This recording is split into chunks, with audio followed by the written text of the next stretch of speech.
Hello, everybody. Hello, everybody. This is M, CEO of the Soul Focus Group, a little country boy from Abbeville, Louisiana. That's where I'm from. That's where I'm from.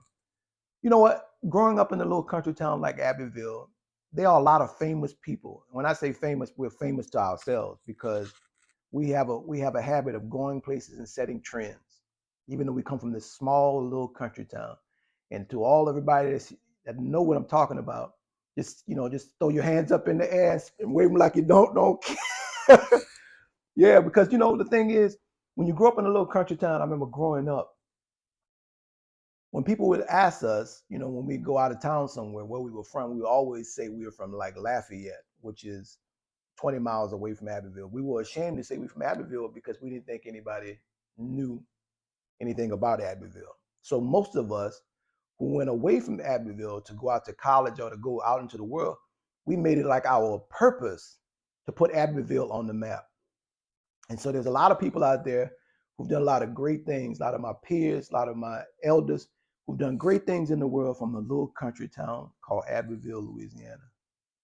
Why am I talking about that? I'm talking about that because being your authentic self requires you to be good with your origin. Being your authentic self requires you to be good with your origin. Now, for the longest, when we're in our ego is always doing some things. Here's some of the things that ego is always doing, regardless of who you are. Ego is always seeing you as something is wrong, something is missing, and you're not good enough. And so what it usually does, it looks at, because the ego is programmed by the world. The ego is actually like a downloaded program into our mind at a very early age through socialization. It's like downloaded into us.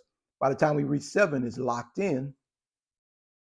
And our path is decided almost by the world communicating to us through our ego, how the world sees us. So think of the ego as the way the world sees you, that you then begin to adopt as the way you see yourself. Think about that for a minute. I think about that as a black man.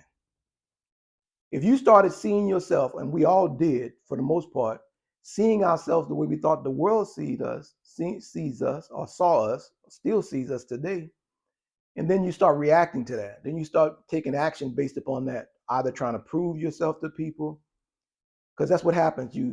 Habits are generated out of that desire to try to prove your ego wrong, but you don't even know it's your ego. You start comparing yourself to other people. You start trying to please people. You start criticizing people, if not verbally, inside your head. You have critical thoughts of others. You try to impress people, and then you try to prove yourself to people. And then that's all of those are reactionary triggers. Those are things that keep you in reaction. And like I said to you before on the previous video, you can react to these things so often until you could end up down a path that you have no clue how you got there. The only way to bring this stuff to an end, to bring the ego to a point of transformation, because your ego must die. The ego that you were given by this world, when you first came into this world, that they start programming into your mind, that programming must be brought to an end. And the only way to do it is you have to be able to accept your origin. That's the first step. You got to accept your origin. You can't be ashamed of where you come from. You can't be ashamed if you danced on a pole. You can't be ashamed of that. You can't be ashamed of that if you came up in a little country, a little house, shotgun house with only one bedroom or two bedrooms with infested rats and roaches and no inside plumbing. And you had to go outside and draw water from a faucet to flush the toilet and to get water into the house. You can't be ashamed of that, because that's your strength. That is your strength. And if you allow your ego to make you ashamed of it, and you're trying to hide it and trying to talk a certain way and code switch and move your lips a certain way, that's your ego just keeping you from your power. Your power is rooted in your origin. And when you could take a hold of your origin and like really hug it and see and appreciate Everybody that played a role in your life. Like I remember I was so much in my ego, so caught up in my ego that most of my life I would say trying to survive, uh, trying to survive the trauma in my life. You know, when you're trying to survive trauma, your ego tends to be bigger. Either, and a lot of people, a lot of you thinking right now, I didn't have no big head. How can you have a big head and be conceited when you are trying to survive trauma? That's not the only manifestation of ego. Depression is a manifestation of ego. Thinking little of yourself is a manifestation of ego. Ego is everything the world teaches you that makes you doubt yourself.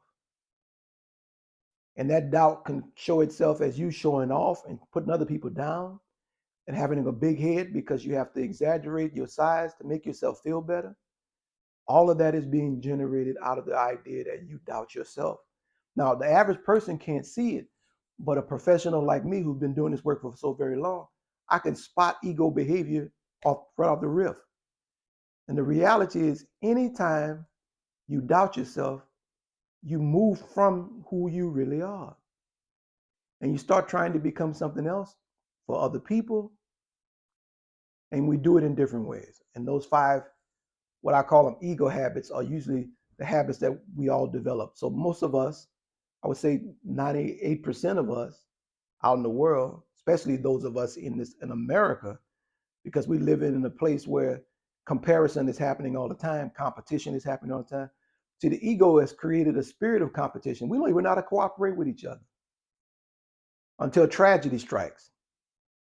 When tragedy strikes, like 9/11, Hurricane Katrina, that's when we start cooperating with each other.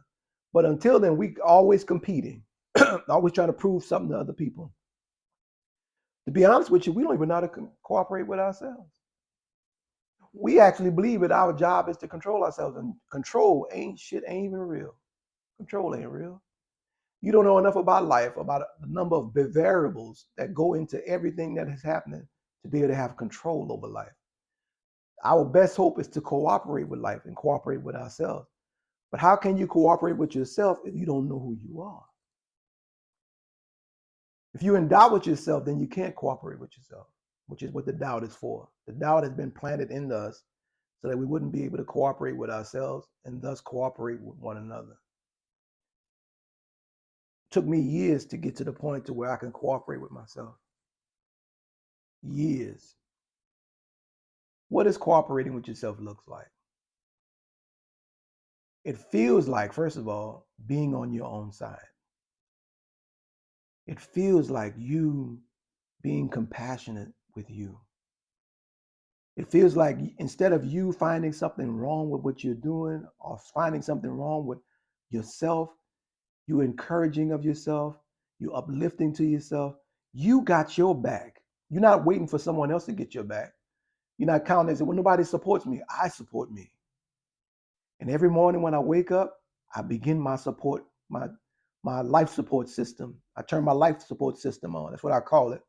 Me getting up in the morning, affirming who I am, really reminding myself of who I am and how beautiful I am, how powerful I am, how brilliant I am. Yes, that's my life support system. I need that to be able to operate in this world, to be able to go out and reach other leaders and touch the lives of other leaders. You need to set up your own life support system. Don't wait till you in the hospital and they got you on life support. Create your some life support, some life that gives life to you so that you are coming to life every day, every morning you wake up. Stop waiting for life to come to you and you start coming to life. Come to life, people. Come to life. To do that, you have to embrace your origin. That's step one. And I said, we don't need to go past any other step. Wherever you are ashamed of your origin, start looking at it again and start asking yourself, how has my origin blessed me to be able to be where I am right now? In other words, what beautiful lessons can I take from where I came from that have helped me to be the better person that I am right now? I know I couldn't be who I am without my origin. Thank you so much for my origin, for my ancestors who all contributed to me being who I am, to my uncles, my grandmothers, my aunts, my sisters, and my brothers. I'm so thankful for their touch on my life. I'm M, CEO of the Soul Focus Group. Thank y'all for listening. Embrace your origin. Embrace your origin.